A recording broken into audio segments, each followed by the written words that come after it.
Le vilain.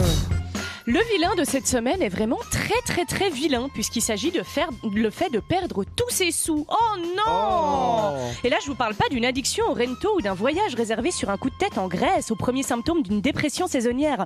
Deux événements très éloignés de moi. D'ailleurs, j'en profite pour vous dire que je serai pas dans l'émission dans quelques semaines parce que je serai vers Athènes. Enfin bref, bon. Non, là, je vous parle de l'annonce en faillite de la société américaine Tupperware. Oui, il n'est jamais trop tard pour apprendre que Tupperware est une marque et non pas un mot. Voilà. 25 ans et une belle leçon d'humilité pour mon intellect. Enfin bref, Tupperware a annoncé cette semaine être ruiné.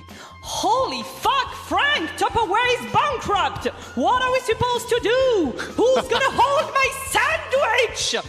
Et tant d'autres questions que je vais tenter de répondre maintenant.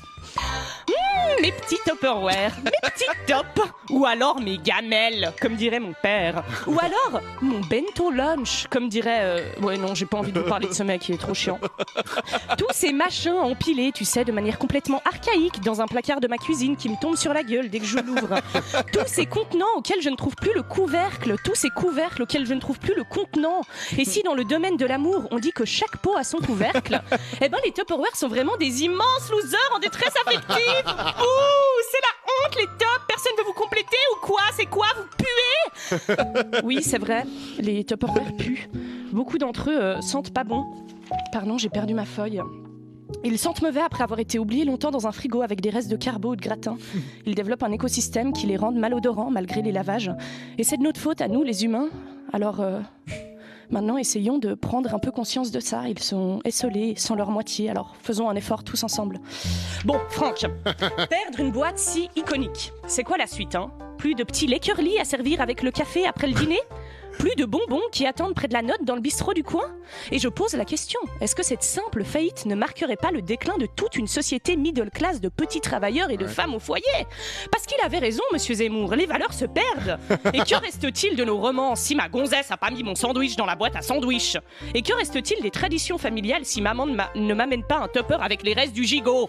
Parce que ouais, pour le petit contexte historique, les Tupperware ont commencé à se commercialiser dans les années 40 aux États-Unis en tant que produits faits par les meufs pour les meufs avec ce qu'on appelle les fameuses réunions Tupperware.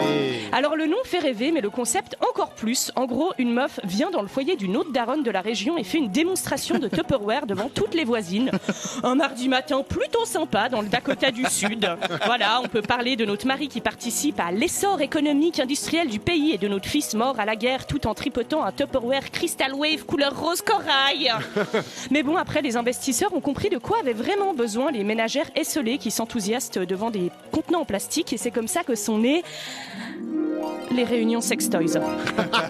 Bon, en vrai, les Tupperware sont quand même un marqueur de classe sociale primordial dans notre société, hein, et ça va être dur de s'en passer. Bah oui, hein, regarde, les Tupperware en plastique moche avec un joli dégradé à l'intérieur orange, marqueur des derniers spags bolos qu'on a bouffés et de notre détresse économique. Bon, voilà. Après, on a aussi les Tupperware en verre. Waouh, purée, eux, ils sont cool. Hein. Ah, eux, ils sont stylés. Oui. Ça, ils sont cool avec leur mafé au boulgour. Là, c'est la middle class de la cafette, ça. Tout le monde les envie. Et enfin, il y a ceux qui n'en ont pas. Voilà. Ok Bill Gates, hein, excuse-moi.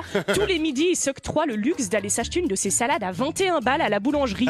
Merci Crésus, inflige-moi encore un peu plus de mépris, je t'en supplie. Moi, ma théorie personnelle, c'est que l'économie entière mondiale repose sur ces salades surtaxées en boulangerie. Franchement, je pense que si tout le monde se ramenait avec un top au travail, je veux pas trop me projeter les gars, mais je pense que la face du monde telle qu'on la connaît serait entièrement différente. Enfin bref, au final, on sait très bien pourquoi la société Tupperware est en faillite. C'est parce qu'ils ont des produits trop qualitatifs en fait. C'est trop durable, putain. Mais tout le monde les a et ils cassent jamais. On les consomme plus. C'est quoi Tupperware? Vous avez rien compris à l'économie de marché ou alors vous êtes gentil? Je comprends pas, je suis complètement ébranlée. Enfin bref, en tout cas, pour nous rassurer, sachez que même si la société américaine Tupperware ferme ses portes, eh ben par chez nous, on aura toujours nos Tupperware.